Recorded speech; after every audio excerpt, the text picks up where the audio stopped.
आवरट नजीक रिक्षा धडक, एक महिला ठार, 8 जबर जखमी. महामार्ग बनला मृत्यूचा सापळा.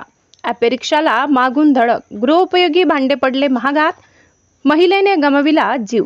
शासनाकडून संसार उपयोगी गृहोपयोगी भांड्याची योजनेचा लाभ जिल्हाभरातील महिला वर्ग घेत आहेत.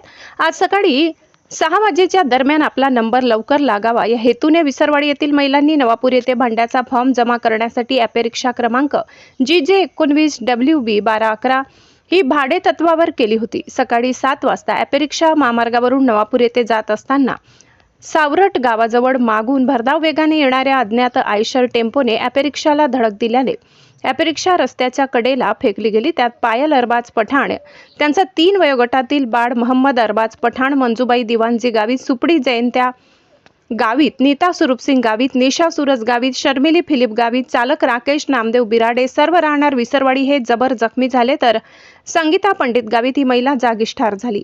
अपघात होताच महिलांनी आरडाओरड केल्याने परिसरातील नागरिकांनी घटनास्थळी धाव घेत आणि जखमी असलेल्या ॲपे रिक्षा चालक राकेश बिराडे याने स्वतः जखमी अवस्थेत असताना सर्व जखमींना उचलून उपचारासाठी विसरवाडी रुग्णालयात दाखल केले. रुग्णालयात कृषी उत्पन्न बाजार समितीचे सभापती बकाराम गावित यांनी जखमींना धीर देत मदतकार्य केले. अपघात होताच अज्ञात आयशर टेम्पो घटनास्थळावरून पसार झाला. प्रथम अपघाताचा तपास विसरवाडी पोलिसांनी करून नवापूर पोलीस ठाण्यात वर्ग केला. नवापूर पोलीस आयशर टेम्पोचा शोध घेत आहेत. या अपघाताची बातमी विसरवाडी गावात कळता सर्व हवालदिल झाले. नातेवाईकांनी रुग्णालयात धाव घेत हंबरडा फोडला. अनेकांचे अश्रू अनावर झाले. परिसर सुन्न झाले. लोकशाही हक्क न्यूज चॅनेलसाठी जयस्वाणी, विसरवाडी.